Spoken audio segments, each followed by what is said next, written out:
शुक्लांबरधरं विष्णुं शशिवर्णं चतुर्भुजं प्रसन्नवदनं ध्यायेत् सर्वविघ्नोपशान्तये दक्षिणामूर्तिसमारम्भां शङ्कराचार्यमध्यमाम् अस्मदाचार्यपर्यन्तां वन्दे गुरुपरम्परां गुरुर्ब्रह्मा गुरुर्विष्णुः गुरुर्देवो महेश्वरः गुरुर्साक्षात् परब्रह्म तस्मै श्रीगुरवे नमः। अज्ञानतिमिरान्धस्य ज्ञानाञ्जनशलाकया चक्षुरुन्मीलितं येन तस्मै श्रीगुरवे नमः। अखण्डमण्डलाकारं व्याप्तं येन चराचरं तत्पदं दर्शितं येन तस्मै श्रीगुरवे नमः। गणपति बप्पा जय Shri Ram. Okay, first of all, wish everyone a very happy Independence Day, 75th Independence Day. Many of that generation probably is not alive who fought for our freedom, the freedom that we so easily enjoy and take it for granted. Our respects and namaskars to all the great souls that put in efforts to ensure that our freedom is earned. So I think it's time for us to remember them. Last week you also had Naga Panchami story, Naga Panchami day, sorry. So the story behind that is basically, you are aware of a fact where in Mahabharata, Parikshit's son, Janmejaya, after hearing the entire Mahabharata from Vaishampayan, so actually Mahabharata for the first time gets narrated, although Vyasa wrote it, the first time it gets narrated is by Vaishampayan to Janmejaya, and that is how the entire Mahabharata pans out for us. Okay, so after hearing and knowing that Parikshit was killed by a snake called Takshak, who bites him and he dies, he decides to conduct a yagna called Sarpasatra Yagna, wherein he decides to kill all the nagas, all the snakes in the entire Prakriti. So as the yagna keeps on going, there are snakes continue to fall into the yagna and get killed. Takshak, the main yagna, the snake, encircles himself around the Indra's throne, and the power of yagna is so much that it gets drawn and he starts coming with the throne. And that is the time when Astika, the rishi, walks into the yagna and then convinces Janmejaya that it is wrong that we take into hand the nature. There is a reason for every animal to survive. There is a reason for every creature to be there in the Prakriti, and it's not within us to decide as to who can live and who can't live. And that is the time they stop it. Naga Panchami is the day when that Sarpasatra Yagna got stopped by Astika Rishi, and Janmejaya asks for pardon, and then the entire Mahabharata gets narrated. So that is how the story goes. I thought I'll quickly cover on the two. We have a huge story to cover, so I'll anyway come back to the topic. Last week we completed Sundarakand. We of course are so much addicted to Hanuman that we can't stop talking about him, right? But at some point of time we have to go ahead on the story. A couple of things that I missed out in last week's session. Okay. So there is a time when Rama embraces, just before embracing Hanuman, he says, right, Raghupati kini bahuta badai, I covered this, Tuma mama priya bharata hi sama bhai. He uses Bharata and doesn't use Lakshmana. Technically, if you were to really see, the only person who has lived with Rama all his life, every moment was Lakshmana, right from birth, after marriage, during the forest, and even after Sita left. So the Sita also comes in and goes, right? It is, if at all there is one person who lived with Rama all the time, like a shadow, like a chaya, it was Lakshmana, right? And still Rama doesn't use the word Tuma mama priya Lakshmana hi samabhai, he uses the word Tuma mama priya Bharata hi samabhai. Why is it so? And I wanted to cover it last time. The reason is, so Rama is God, right? Lakshmana also is considered as God. Lakshmana is also Swami. But Bharata is considered as a devotee. So in Tamil, they generally use a word called Alvar. So Lakshmana Swami, Lakshmana is God, but Bharata Alvar, when you refer to Bharata, they will always use the word Alvar. Alvar means, in Tamil, Aaldapoi Bhakti Pannava, which means a person who has submerged himself into bhakti, has completely put himself into bhakti, is a person called Alvar. That is how Vaishnavas call their devotees, okay, their gurus, Alvars. So when you give a reference to Lakshmana, they will call as Lakshmana Swami, which means he is equivalent to God. But Bharata is devotee, he is greater than God. Okay? Hanuman was a devotee, and hence when Rama referred to Hanuman, he knows that Hanuman has devotion towards himself. His devotion is equivalent to that of Bharata. Lakshmana did seva. Lakshmana's service is unparalleled, right? But his service was of a brother to brother, and that is a kind of service. There can be no other brother as great as Lakshmana, but at the same time there can be no other greater devotee as Bharata. So when Rama compares himself, he is comparing a devotee to devotee. It would be inappropriate to compare to Lakshmana, and hence he compares him to Bharata.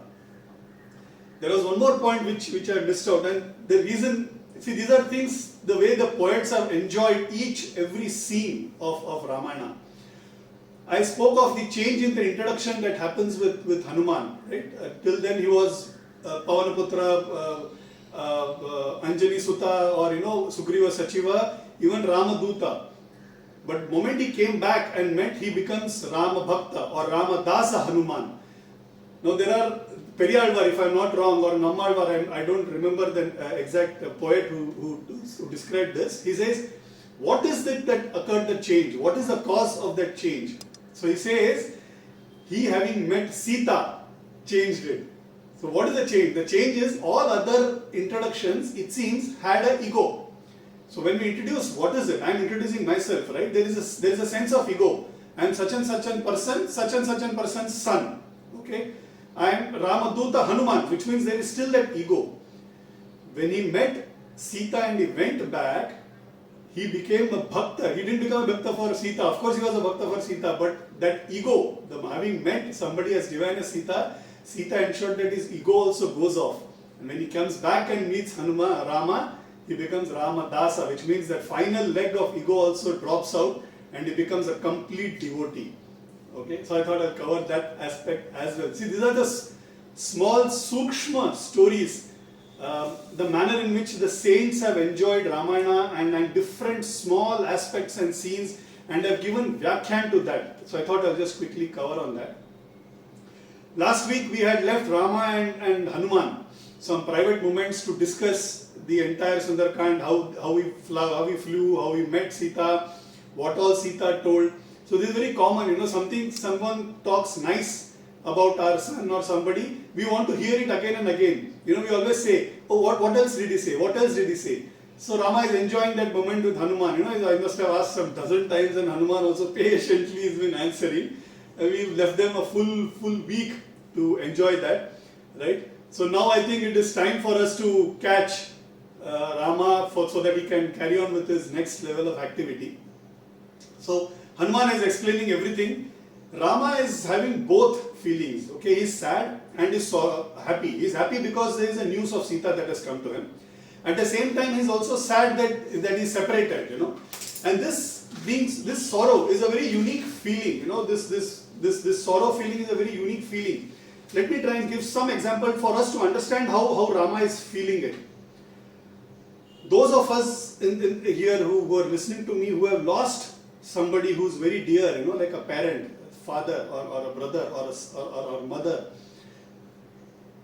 that moment when that person passes away, and a few days after that, there's always a regret that we carry. Had I been there at that particular moment, could I have helped him? He might have survived. If I had done something maybe I would have got the oxygen, he would have helped. Maybe I had called a doctor a little earlier, it would have helped, he might have lived. That frustration comes out in a not that we could have really helped, that was vidhi likit, right? A person passing away, it was destined, and he or she passes away. But we mortals, we feel that maybe we could have acted a little faster and something would have happened. Rama, it seems, felt that sorrow. It seems he felt when Sita was abducted, She might have searched for Rama and Lakshmana frantically. Wouldn't Rama come and help me now? Wouldn't Lakshmana come and help me now? And she wouldn't have found anybody. Had I been there, I would have been able to help. That frustration is causing that sorrow for Rama. As he is crying, Hanuman says, you shouldn't now be crying, you should now collect yourself. Sita is, yes, she is unhappy being there, but at the same time she is hopeful that you are going to come, Prabhu. You have to collect yourselves and now come into action. That is what Hanuman advises Rama. And then Rama turns to Sugriva and says, Raja, now let's plan our visit to Lanka. And how is it that we are going to do this? So Sugriva is in all Josh. So he says, don't worry at all. The moment Hanuman has set his eyes on a particular place, which means we can ensure that we win that place. And don't worry, I have excellent commanders. It is not just Hanuman. I have got Nala, Neela, Angada, Hanuman, Dvividha, Mainda, Panasa, Jambavan. I have got a lot of commanders who can completely rampage the Asura army. So don't worry at all. And each of them are capable of doing impossible feats. So don't worry, we will begin our march. All you have to do is select a good auspicious day. Important. For us to do anything good, for us to gain certain success in the activity or an important activity that we begin, always try and ensure that it is on an auspicious day.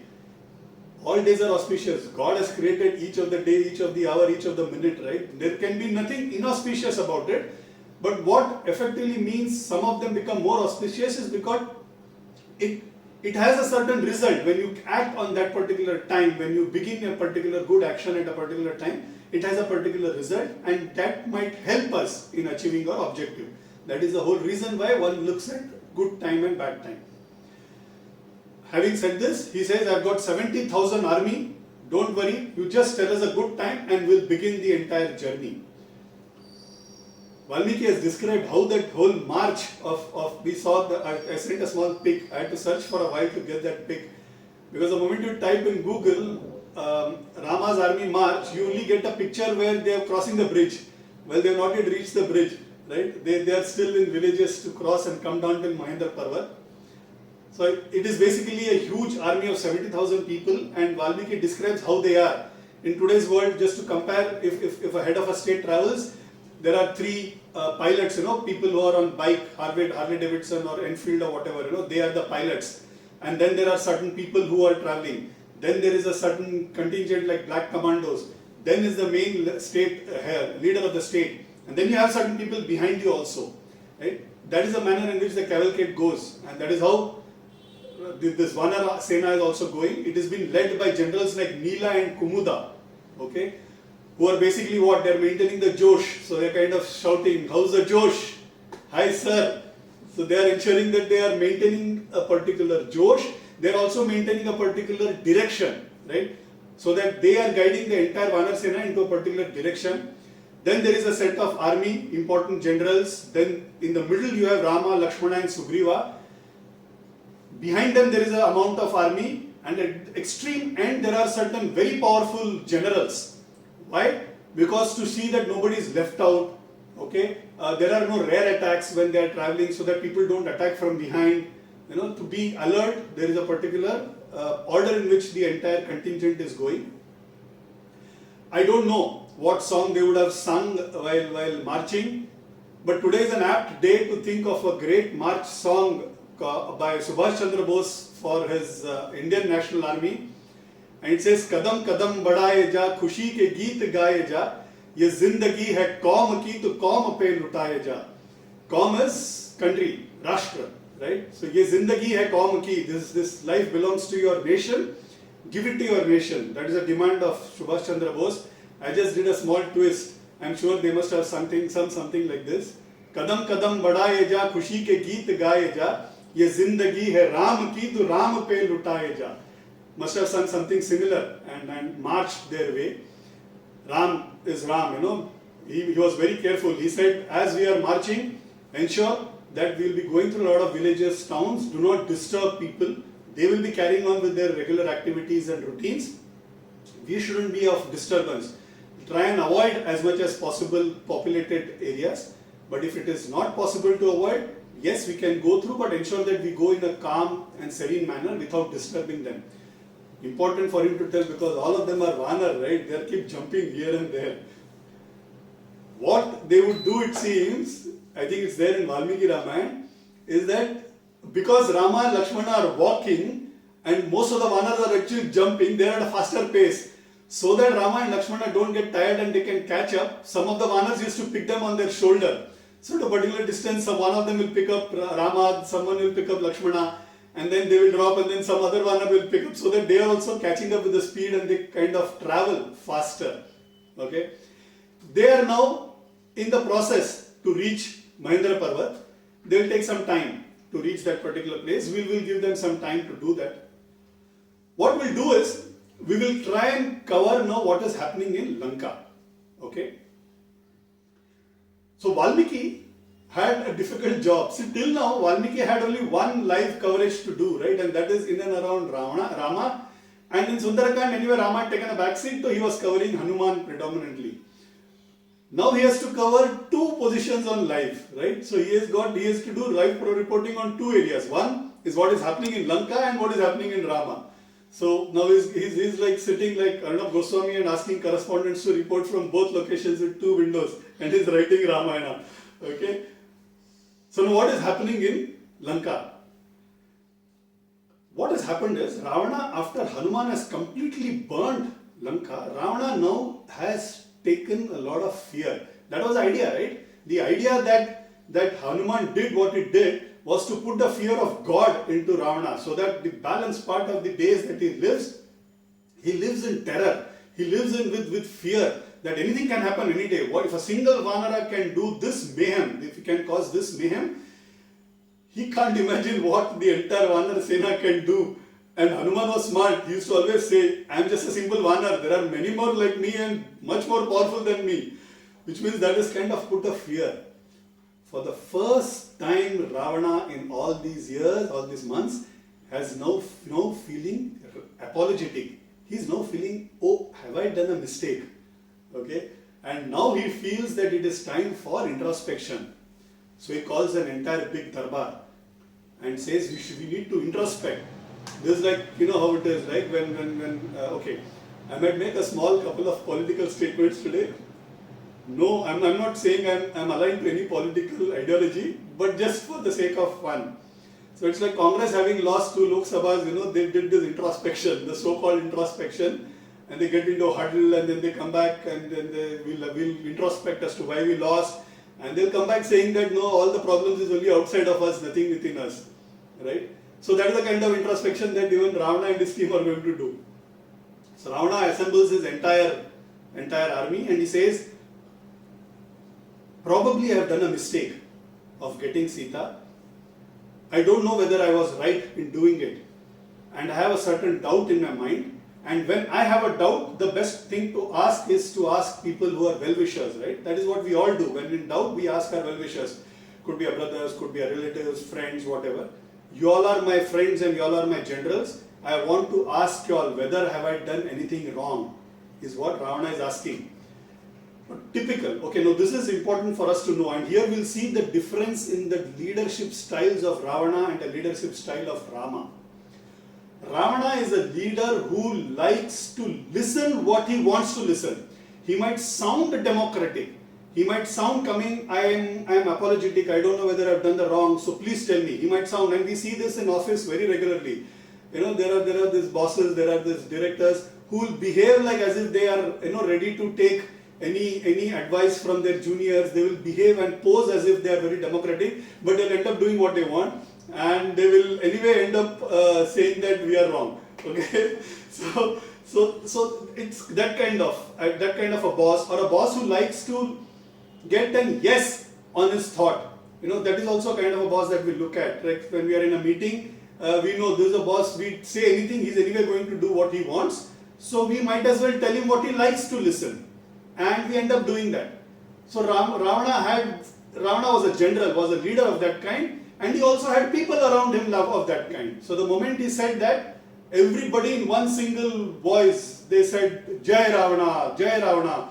No, you have nothing to worry, you are our leader. Like everybody talks of Rahul Gandhi, He wants to get out. But everybody is saying, no, you are our leader. So it is that kind of hegemony that's happening. I'm sorry, there's one more reference on politics that I'm going to make at the end of the story. Okay? So everybody is in one voice, no, you are a leader, you can never ever do any mistake. Why do you even worry? If at all there is a war, we will fight the war. You have won the Devas, you have won the Yakshas, the Kinnaras, the Nagas. You have nothing to worry. You have won over Indra, you have won over Kubera. You are the most powerful that person on the planet Earth. There is nothing at all, and you need not worry at all, is what they are saying. We'll make mincemeat of the Vanara army. Now, hearing this, Ravana is basically wanting to hear all this from somebody else's mouth. So he's kind of becoming slowly happy about it. So people like whom? Prahasta, Durmukha, Vajradramashtra, okay, Nikumba is Kumbhakarna's son. All of them are praising and saying, no, you have done nothing wrong. You should be not worried at all. We will ensure that the Vanara army is destroyed if at all they come to war. Finally, his younger brother Vibhishana gets up. He is the only person who can see sanity in the entire event. He gets up, he folds his hand and he says, brother, listen to me. And he says, Niti Shastra, okay, would suggest that you have to use 4 steps before you enter into a war. Now, which are these 4 steps? These are the same 4 steps that we as parents use with our children. Which are those? Sama, Dana, Bheda, Danda. Right? Sama is to conciliate. So conciliate. So let's reconcile, let's conciliate with them, let's discuss.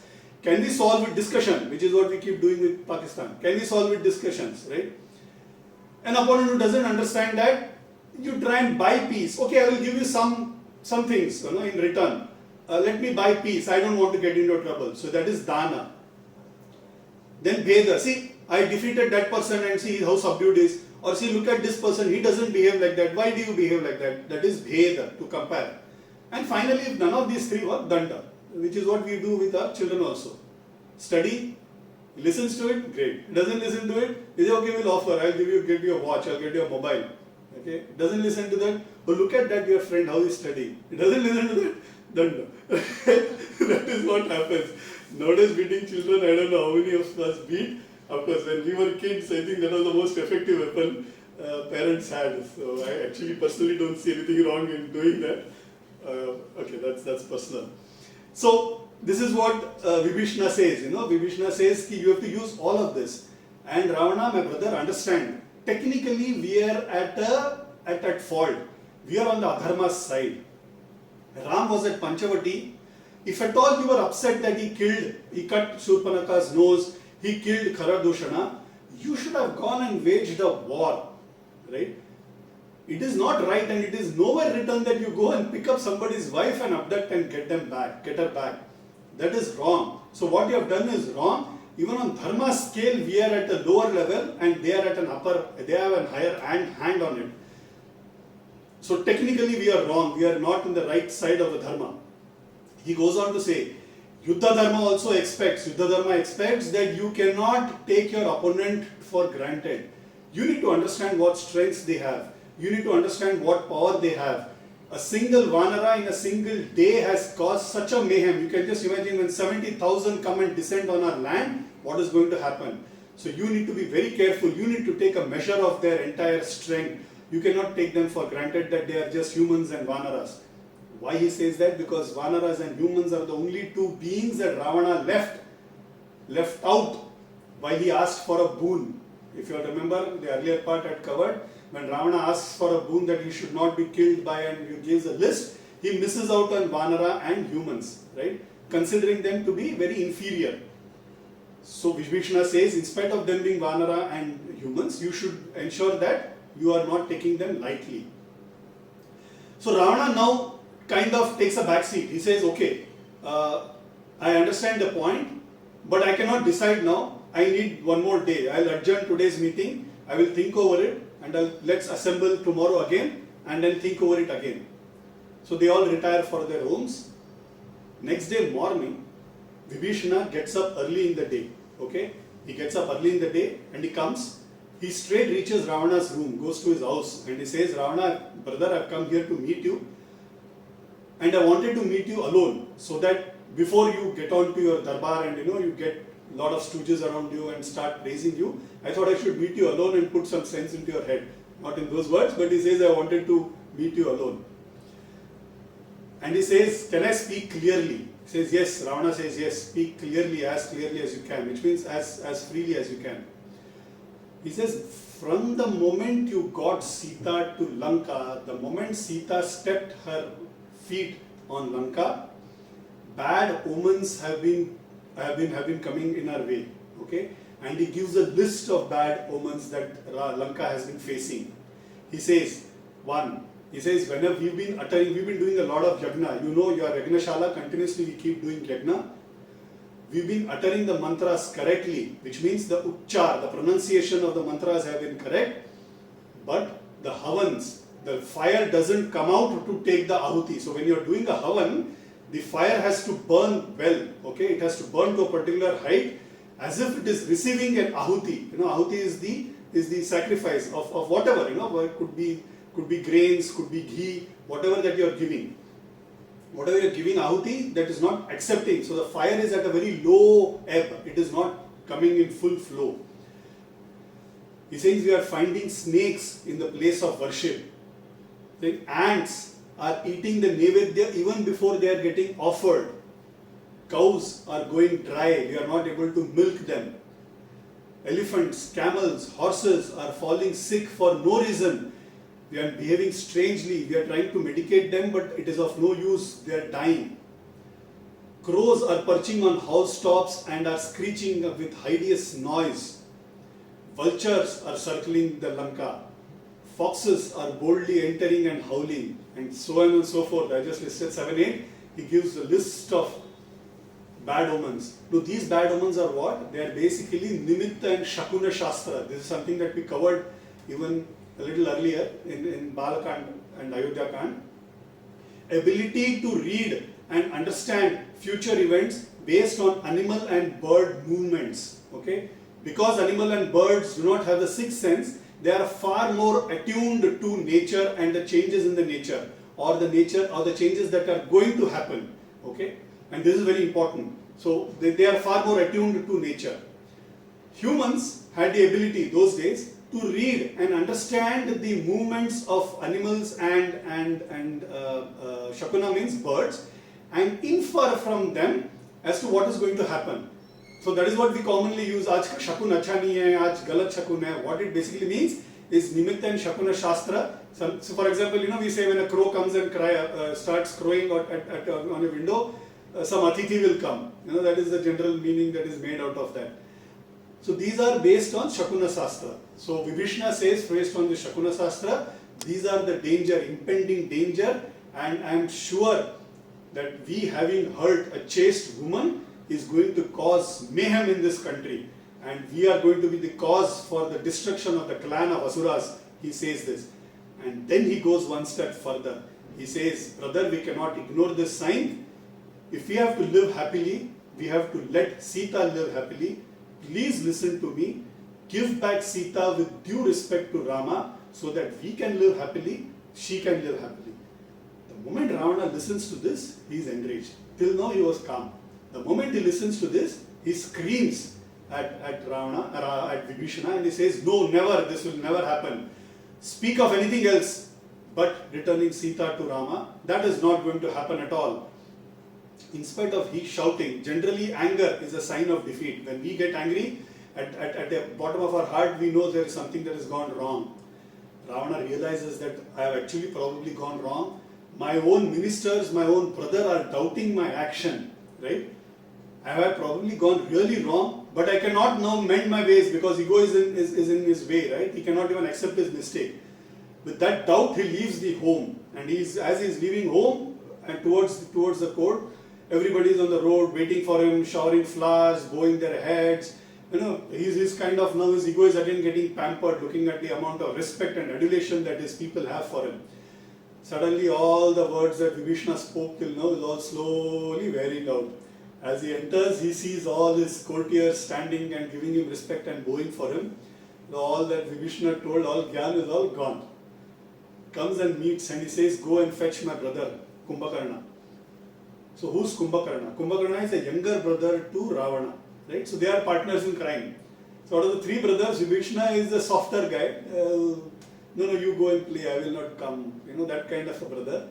And Ravana and Kumbhakarna are the mischievous guys, go break glass, cause problems to others, so that kind of kids. So Kumbhakarna and Ravana had a very special brotherly relationship, and Ravana was very, very fond of Kumbhakarna, so was Kumbhakarna. Okay, quickly on the story on what Kumbhakarna, why does he sleep for 6 months, So when Ravana and Kumbhakarna sat on penance to live forever, Ravana said, I want to live forever. Brahma came and said, that is not possible, give me a list. He gave a list. He missed out on 2. Kumbhakarna prayer was, there are 2 versions to it. It's one of them says, he keeps praying for Nityatvam. Okay? Nityatvam means, let me live for eternity. Okay, that is what it means. Nityatvam. Nitya rehne do mujhe. That is what it means. When Brahma comes, before he comes, he calls Saraswati and he says, go and sit in his tongue and just twist his tongue. Okay? She says, don't worry, I will manage. So you have to time it. When I am right in front of him, you have to go and twist his tongue. So Saraswati goes and sits on his tongue, and when Brahma appears in front of Kumbhakarna instead of asking Nityatvam, Saraswati twists it, he says Nidratvam. And Brahma, without wasting a minute, says Tathastu. Okay? So what happens? Which means he will continuously sleep. Now he realizes, oh my God, what is it that has happened? He says, Brahma, you need to excuse me, this is not what I wanted. I wanted Nityatvam. I said, I don't know, you asked for Nidratvam, I said Tathastu. So I can't sleep all my life. What kind of a life will I have? It will be like living like a vegetable. So have some mercy on me. He says, okay. So you will sleep for 6 months, and for the balance 6 months you will be awake. Awake in the sense you will have a day and night. I mean, you will sleep and get up and have your normal life. But otherwise 6 months you will sleep entirely. And that is not a boon, it's a curse that Kumbhakarna gets. The other version is, he says he wanted a boon called Nirdevatatvam, which means I don't want gods at all. Okay? And that she twists into Nidratvam, Nirdeva, Nidra. Okay? She got the R next to D instead of before the D. Okay? Anyways, it is basically Nidratvam that he got, he didn't get anything else. So that is what he got for him. So Kumbhakarna is now sleepy. It is like the 10 p.m. that we have, it's almost yawning and sleeping, and day's work is done and we are like really tired and want to hit the bed. So it is that kind of a time for Kumbhakarna. Kumbhakarna is kind of preparing for his bed, keeping the pillow comfortable, and want to lie for the next 6 months. So Kumbhakarna is about to lie down and he gets a message from Ravana that Ravana is calling. I said, okay, I'll come. So he comes yawning. And he says, Kumbhakarna, my brother, I want your counsel, I want your advice. Everybody has spoken, and I want your advice also. I have abducted Sita, and now Hanuman had come and done a lot of mayhem, you know that. What is it that we should do? Kumbhakarna is very frank. He says, brother, you didn't ask when you went to abduct Sita, you didn't ask for any counsel, right? So why is it that you are asking now? Having done the mistake, why are you asking now? Bear the consequence. That is what Kumbhakarna says.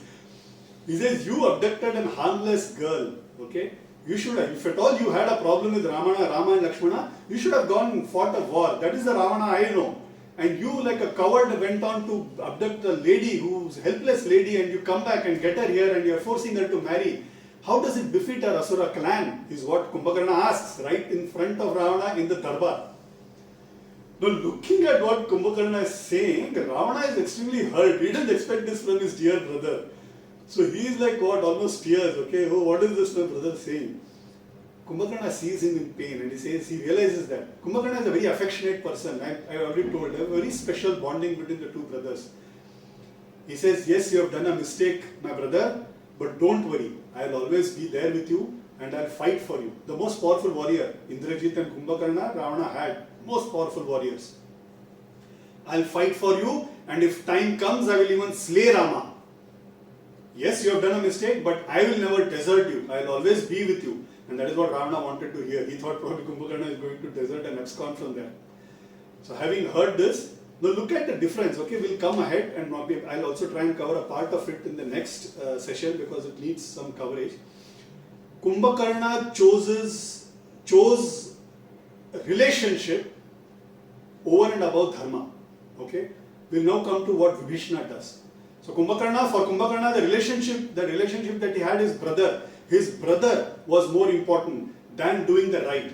His brother was more important than following dharma. Okay, this is what, according to Kumbhakarna, is the logic. Kumbhakarna says, for me, my love with my affection for my brother is more important. I will always be with you, brother. Don't worry. Come what may. Even if it means that I have to lay my life for you, I will do that. But I will never desert you. That is what Kumbhakarna says to Ravana. Now Ravana is convinced. He is saying, my brother is also with me, my son is with me, my ministers are with me, my commander-in-chief with me. I am not worried. Let there be war, he exclaims. Vibhishana again gets up. Okay, and the reason I am covering it in this detail is there is a lot of misunderstanding on what Vibhishana does, the fact that he deserts. We will be coming at it in detail, but the reason I am covering it in this detail is because Vibhishana genuinely tries to convince Ravana and talk him out of the problem that they were facing. He genuinely tries to convince Ravana that you have done a mistake and the way out is not war, the way out is conciliation and talking to Rama and giving back Sita.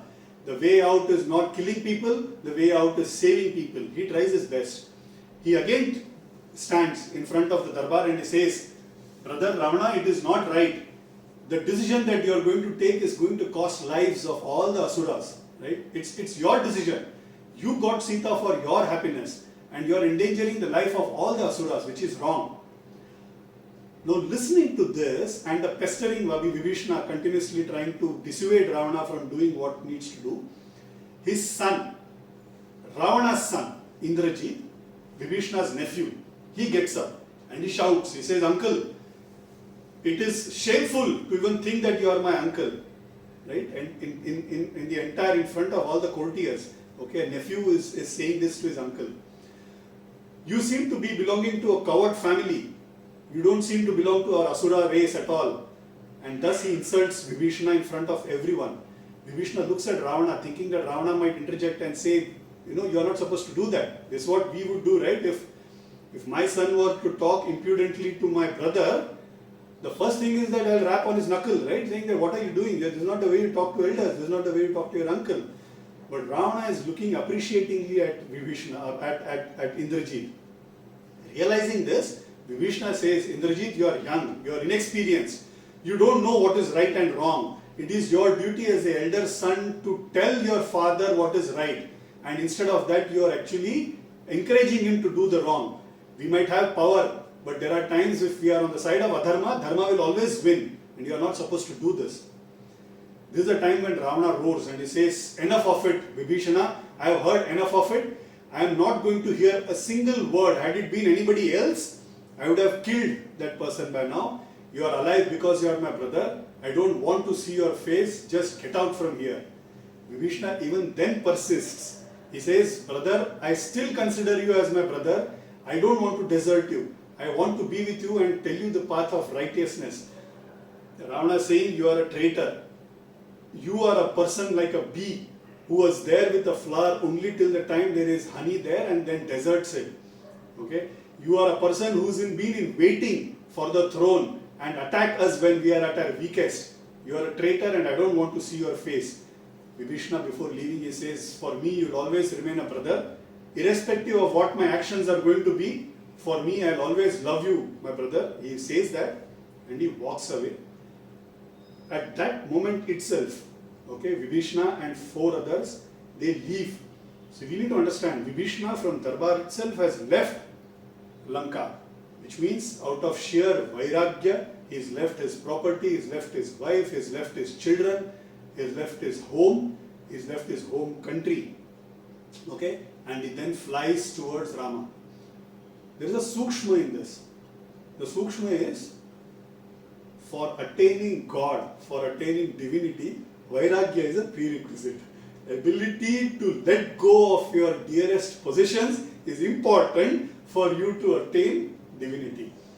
Vibhishana is on his route to attain divinity, right? That is what he's now going towards. There is another version to it. He goes back to his room, he meets his mother Kaikesi, he tells everything. Kaikesi says, I cannot stop Ravana from doing this horrible mistake. You go back, you go to Rama and take refuge there. As per some versions, it is Kaikesi who tells, but it's not one of those authentic versions. So I would rather stick to where Vibhishana himself gets the Vairagya. If you know, Vibhishana was anyway Vaishnava, he was a Vishnu devotee. For him to let go of his possessions, it's easy, just did this, went off. So he and 4 others now are going towards Rama. This is the difference. Kumbhakarna, for him, the relationship was more important than the truth, than the dharma, than what was right. For Vibhishana, it was exactly opposite. Same brothers born to the same mother, right? But Vibhishana's reaction was, relationship is yes important, I respect him, I love him, that is different. But me being with dharma, me following dharma is more important than even relationship, was his approach. I will stop here on this particular Vyakhyan because it's something that I would want to cover in detail in the next session.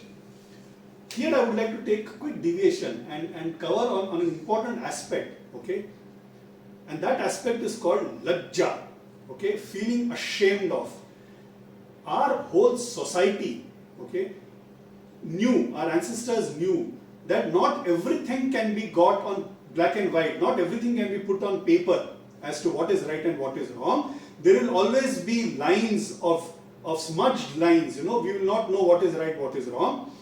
What is it that will keep us away from doing something wrong? What is it that will keep us away from doing adharma? Is a feeling filled within us called lajja, okay? This is feeling of shame. And this is critical, okay? In today's world, we do very often listen to this modern philosophy called लोगों को क्या, लोग तो कुछ भी कहते रहेंगे, हमको जो अच्छा लगे हम करेंगे. I will do whatever comes to my mind, irrespective of what others feel. That is wrong.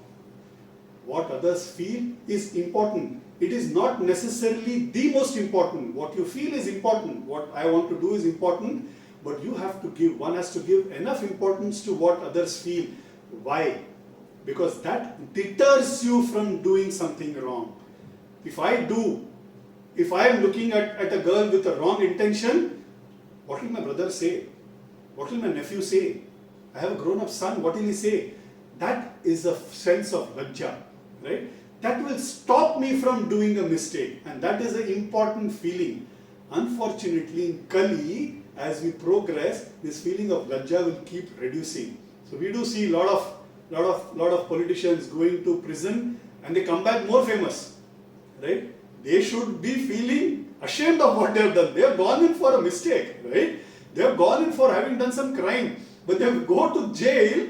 They feel more, their chest is more broadened, they are even more emboldened, they are more famous when they come out. Why? Because the sense of lajja has gone away from the society.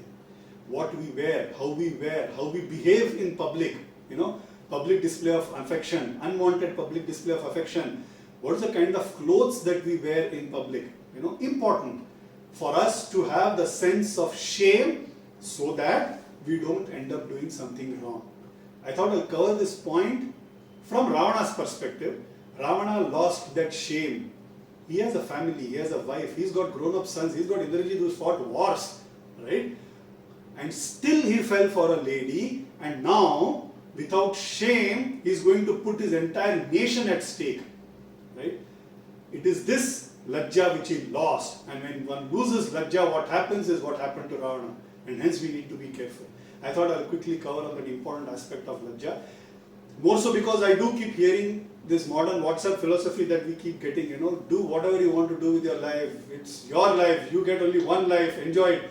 No, we have multiple lives. We are answerable to a lot of people, not only now, even in other lives, right? So we mend our ways now. Our further lives and future lives will be in good hands, right? So it's important that we hold back ourselves from doing the wrongdoings. As we speak this, Vibhishana has already travelled the sea.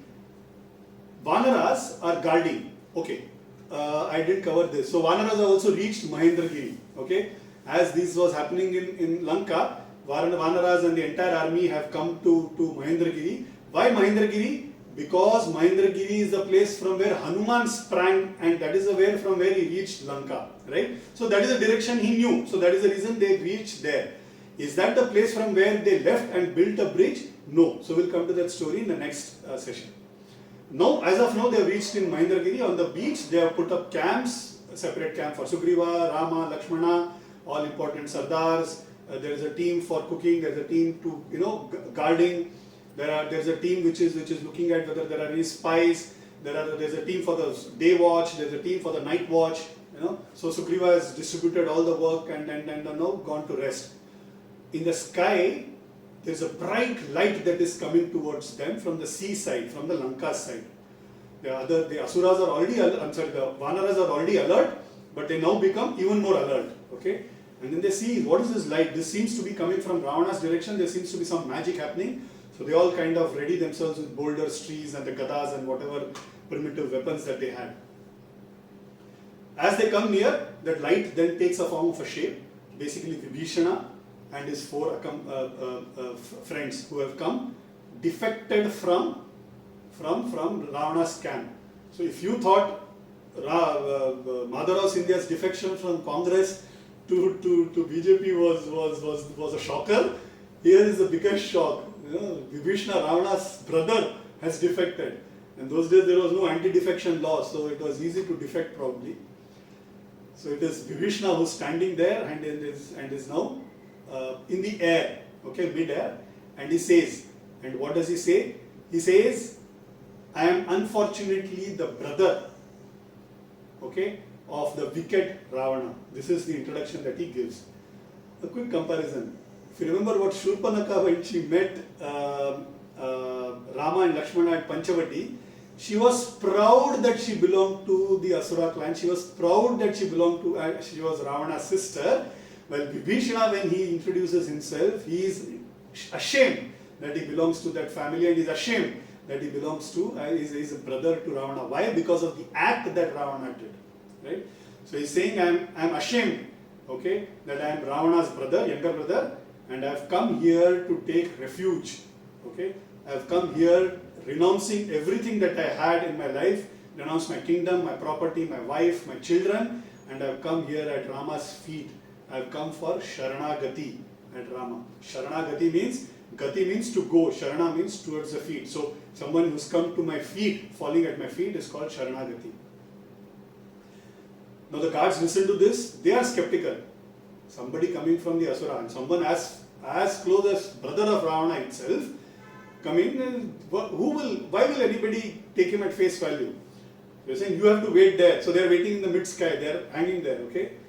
And that's the picture that I sent, okay? They are waiting there, and then these guys come and report to Sugriva. They first come to report to their king, Sugriva, and they said, Vibhishana, Ravana's brother, claiming to be Ravana's brother, Vibhishana has come and is wanting Sharanagati with Rama, and has come as a refugee. So what do we do?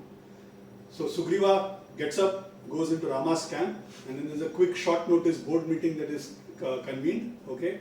And then everybody kind of assemble, Nala, Neela, Jambavan, Kumuda, Angad, Hanuman, everybody, Rama, Lakshmana, Sugriva, everybody assemble into the small hut. They're all sitting in a circle, and then the charcha. Okay, Vibhishana ko andar lena chahiye ki nahi? Whether we accept Vibhishana Sharanagati, yes or no? Vibhishana Bichara is standing there in the mid-air. Okay, and then they start. Now Rama as a leader. Now look at the difference in the leadership styles. Rama is a true democratic leader. He allows everybody to speak, and everybody speaks without fear. Everybody speaks without inhibitions. And if you see what they speak, everybody speaks differently. Okay, and most of them speak against what Rama was thinking. Right?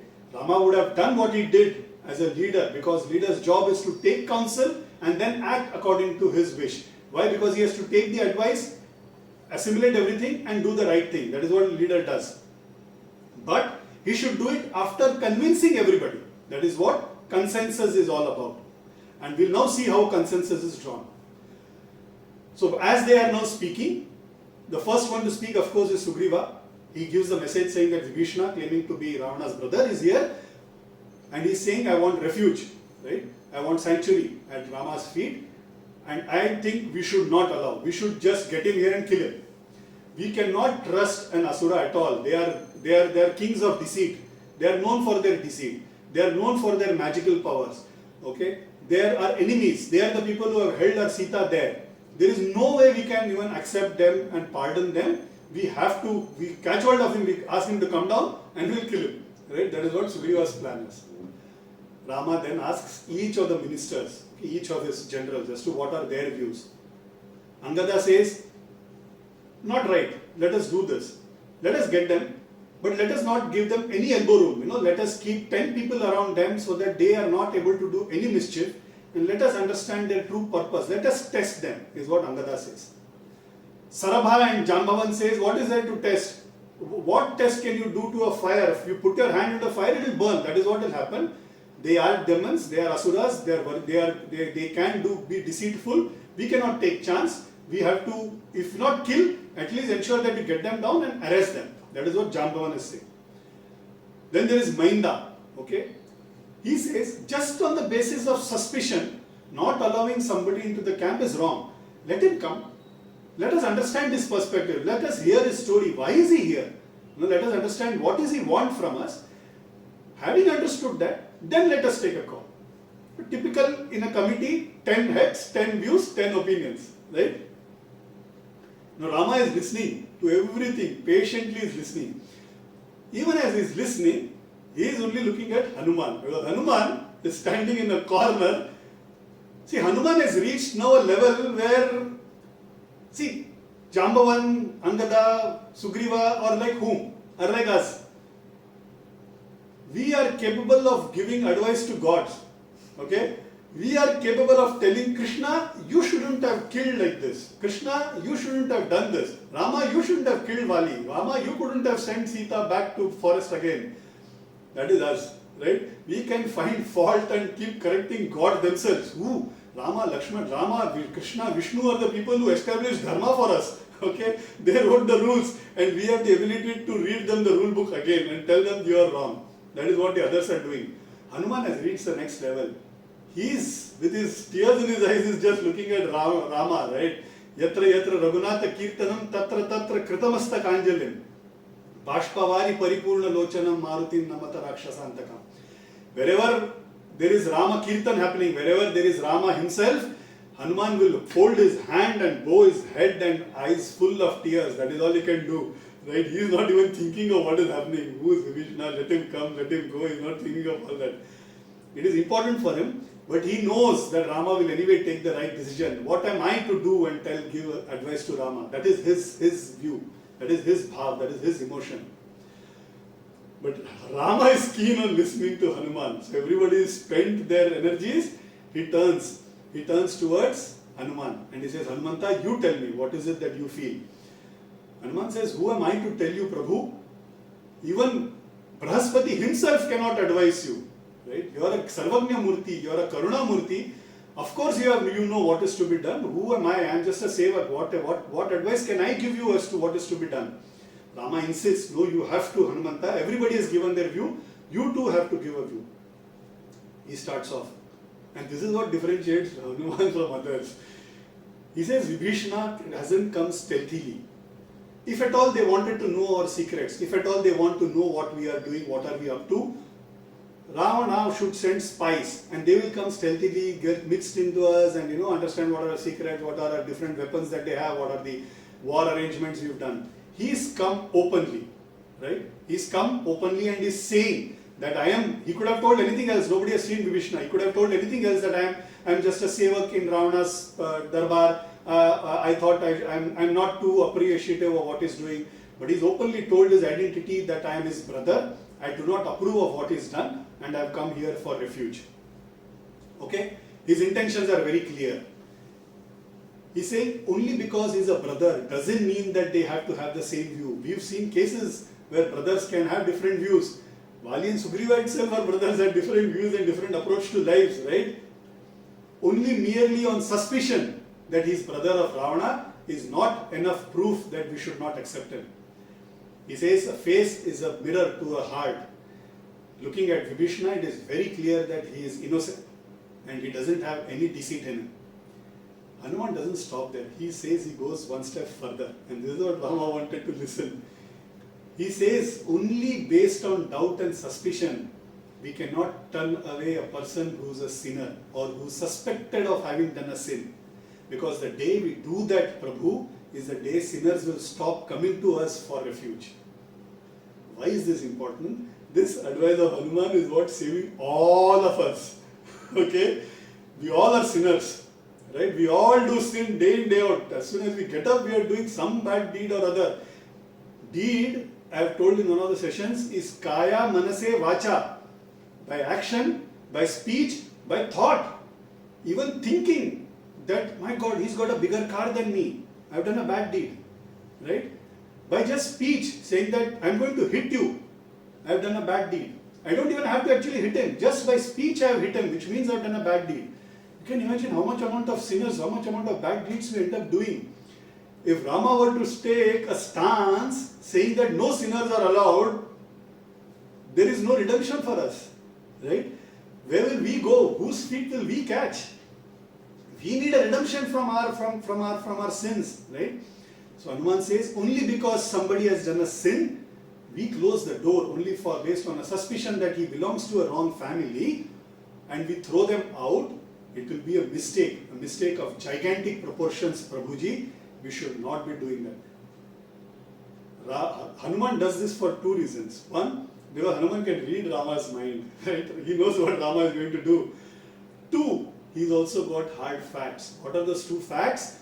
One is when he's gone for his trip to Lanka, he had seen Vibhishana's house and he had mentally ticked, this is one house which is Vishnu's Vaishnava Lakshana, which is the house of a devotee of Vishnu, and hence an important house to be ticked, that he knows is brother of Ravana. The second is, when he was about to meet Sita, Trijata was very comforting to Sita and was taking care of Sita like a child. Right? And who's Trijata? She is Vibhishana's daughter. So these two evidences also Hanuman says, I have seen Vibhishana do the puja of Vishnu, and he is a Vaishnava, he is a devotee of Vishnu, and hence we have to accept him.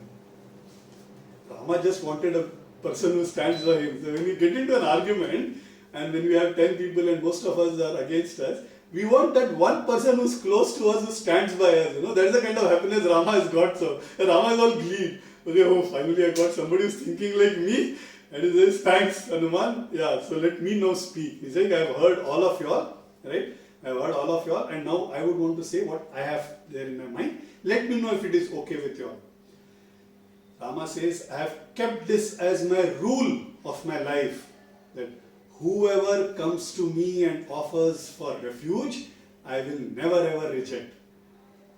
Sugriva is not convinced with that. He's saying, I don't get convinced at all. How can you accept anybody? He's a sinner. He's a person who's come from the wrong camp. Rama just turns to Lakshmana and smiles. Vyakyankar says the smile was loaded. Why? Because had Rama not pardoned the sin of Sugriva of having forgotten his promise, right? It wouldn't have taken time. The same arrow which killed Vali is still there with Rama to kill Sugriva also, right? Rama is smiling at Lakshmana and saying, see who's talking, right? Pardoning is not allowed is being spoken by Sugriva, whom we pardoned and accepted, so that, whose mistake was not considered as mistake and we accepted him. And the same Sugriva is talking that we should not pardon sinners at all. And then he carries on. He says, I can understand, Raja Sugriva, that not trusting brothers, not trusting other kings, not trusting neighboring kings is very natural. But from where I come, right, the family that I belong, the Ikshvaku Kula, he gives the three examples. I'll just give one of the examples. He says Raja Shibi is no more physically, but his glory continues, right? He was about to give away his life for a dove which did Sharanagati while running away from an eagle. Okay? And when eagle asked, you can't save the dove because that is my food, you are going against nature, what else will I eat? Shibi starts cutting his own flesh as a feed for the eagle. And just about to, when Shibi is about to die, the eagle takes its form and it says, this was a test for you, Shibi, to just test whether you live by the truth and by your promise of having given Abhaya. Abhaya means he told the dove that don't worry, I will save you. And whether he will save him at the cost of his own life. That was Shibi. That was my ancestor. He has lived the glory is lived still today. If I do not accept Vibhishana today, his glory will die today. That is what he says, right? Shibhi is the clan that I belong to, right? I don't stop there. He says, even if Ravana himself comes to my refuge and asks for pardon, I will give away the pardon and I will pardon him. Why will I not pardon his innocent brother? If Ravana, the person who's done the mistake itself, comes and asks for refuge, I will give away that pardon to him and I will ensure that he is protected. I will protect those people who come and fall at my feet, even if it costs me my life, he says. This is important. This is an important promise that Rama does. And this is an important promise that all of us live by, right? Why? Because this is a promise not for Vibhishana, this is a promise not for others. This is not a lesson to Vibhishana or Sugriva. This is a lesson for us, right? It gives us hope, right? That we do Sharanagati to Ram. Here Ram, look at him as a god, any guru, right? When we do Sharanagati to any guru or any god, even if we are sinners, right? Even if we have done any amount of sin, it will get washed away. That Sharanagati has to be with utmost repentance, with all truth in our minds, right? It has to be complete. Sharanagati has a very special place in Vaishnava Sampradaya, okay? So they describe all sorts of bhakti, they are very important, but Sharanagati as a flavor of bhakti, they will cull out and they will place it at the top, okay? All Sampradaya talk of bhakti, all Sampradaya talk of total surrender technically is a given in bhakti. It is a prerequisite in bhakti. Vaishnavas have just culled it out as a specific aspect and they talk of it a little extolled manner.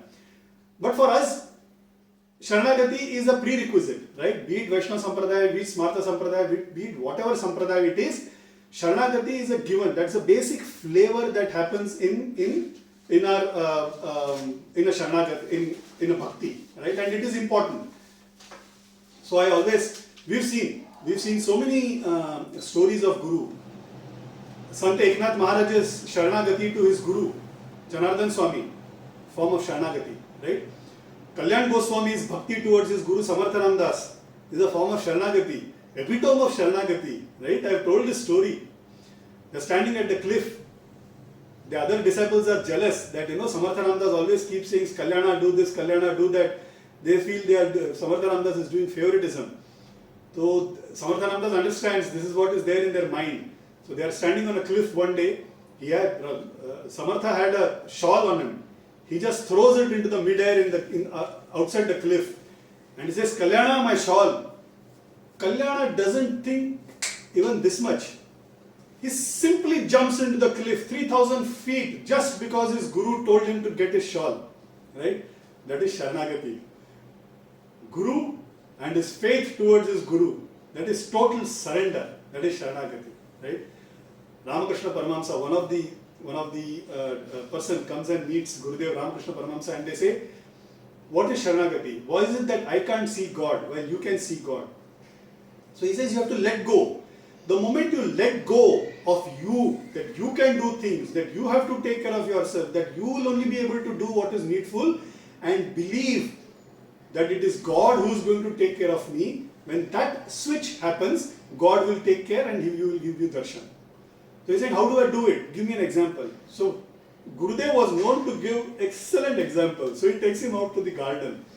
There is a tree. He says, go climb the tree. And there is a branch that is hanging out.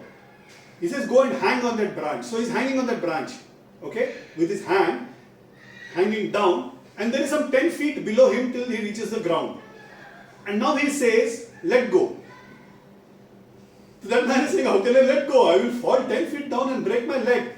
So I said, the day you know that you let go with the faith of God, God will take care. That is what Kalyan Goswami did. 3,000 feet, this was just 10 feet.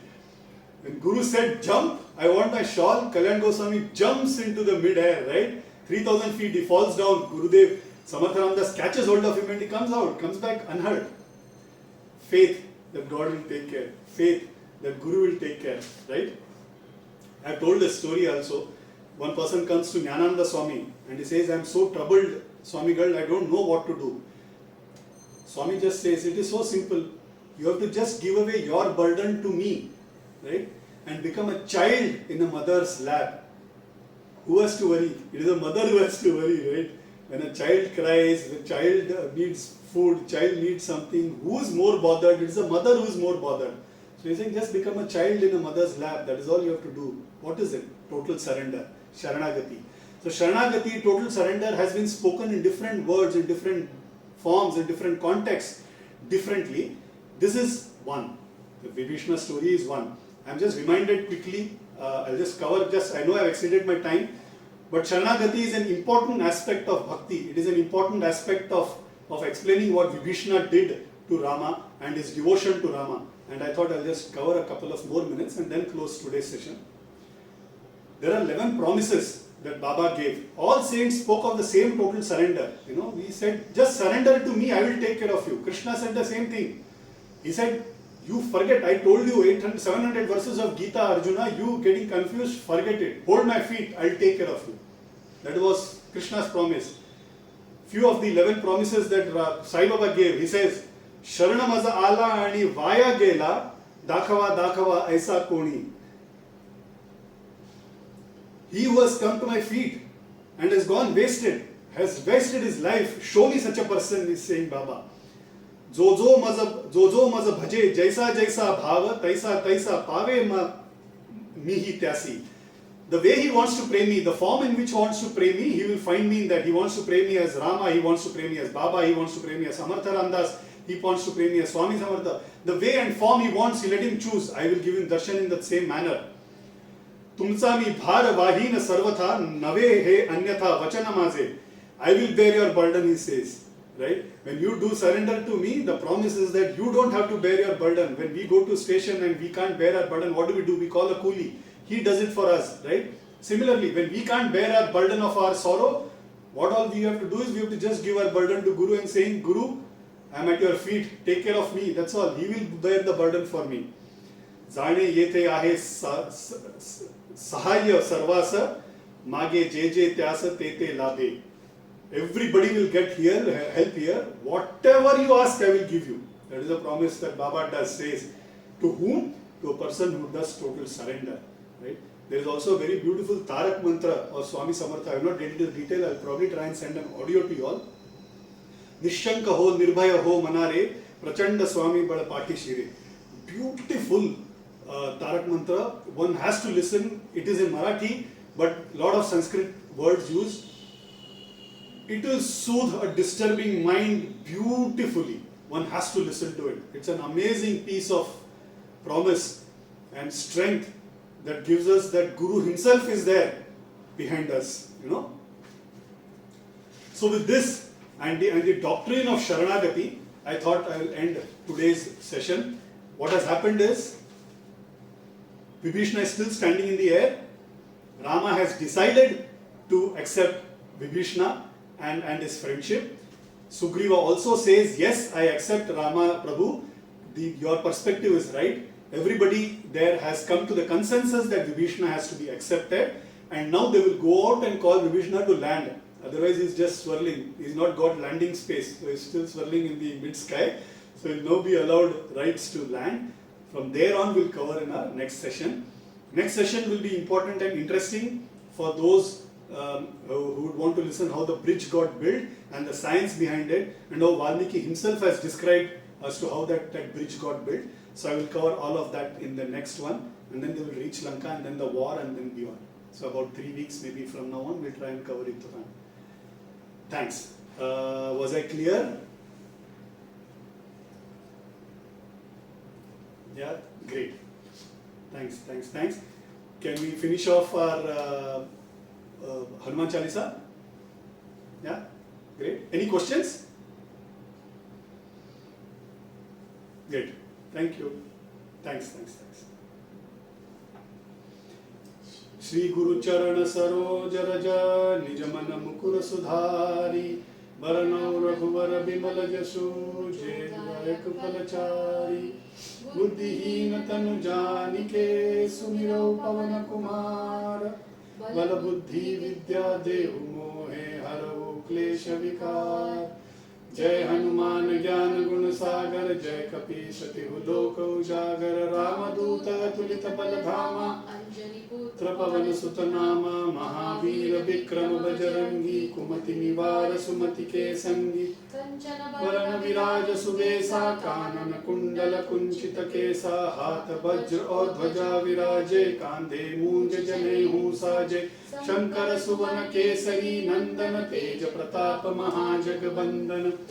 वान गुणी अति चातुर, राम काज करिबेको आतुर। प्रभु चरित्र सुनिबेको रसिया, राम लखन सीता मन बसिया। सूक्ष्म रूप धरि सियहि दिखावा, विकट रूप धरि लंक जरावा। भीम रूप धरि असुर संहारे, रामचंद्र के काज संवारे। लाए सजीवन लखन जियाए, श्री रघुवीर हर्षि उर लाए। रघुपति कीन्ही बहुत बढ़ाई। तुम मम प्रिय भरत ही सम भाई। सहस बदन तुमरो यश गावे, अस कहि श्रीपति कंठ लगावे। सनकादिक ब्रह्मादि मुनीसा, नारद सारद सहित अहिसा। जम कुबेर दिक्पाल जहाँ ते, कवि कोविद कहि सके कहाँ ते। तुम उपकार सुग्रीव ही कीन्हा, राम मिलाए राजपद दीना। तुम्हरो मंत्र विभीषण माना, लंकेश्वर भय सब जग जाना। प्रयोजन पर भानु, लील्योताहि मधुर फल जानू। प्रभु मुद्रिका मेलि मुख माहि, जलधि लांघ गए अचरज नाहि। दुर्गम काज जगत के जेते, सुगम अनुग्रह तुम्हारे ते। राम दुआरे तुम रखवारे, होत न आज्ञा बिनु पैसारे।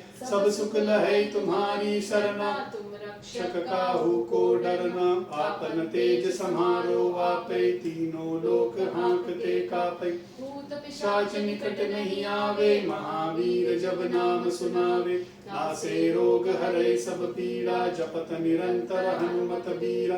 संकट ते हनुमान छुड़ावे, मन क्रम वचन ध्यान जो लावे। सब पर राम तपस्वी राजा, तिनके काज सकल तुम साजा। और मनोरथ जो कोई लावे, सोहि अमित जीवन फल पावे। चारों जुग परताप तुम्हारा है, प्रसिद्ध जगत उजियारा। साधु संत के तुम रखवारे, असुर निकंदन राम दुलारे। अष्ट सिद्धि नव निधि के दाता, असवर दीन जानकी माता। राम रसायन तुम्हारे पासा, सदा रहो रघुपति के दासा। तुम्हारे भजन राम को पावे, जन्म जन्म के दुख बिसरावे। अंत काल रघुवर पुर जाई, जहाँ जन्म हरि भक्त कहाई। और देवता चित्तन धरही, हनुमत से सर्व सुख करई। संकट कटै मिटै सब पीड़ा, जो सुमिरै हनुमत बलबीर। जय जय जय हनुमान गोसाई, कृपा करहु गुरुदेव की नाई। ये शत बार पाठ करे कोई, छूटहि बंदी महासुख होई। जो यह पढ़े हनुमान चालीसा, होय सिद्धि साखी गौरीसा। तुलसीदास सदा हरि चेरा, कीजे नाथ हृदय मह डेरा। पवन तनय संकट हरन, मंगल मूर्ति रूप। राम लखन सीता सहित, हृदय बसहु सुर भूप। सियावर रामचंद्र की जय। के बोलो हनुमान की जय। जय। धन्यवाद।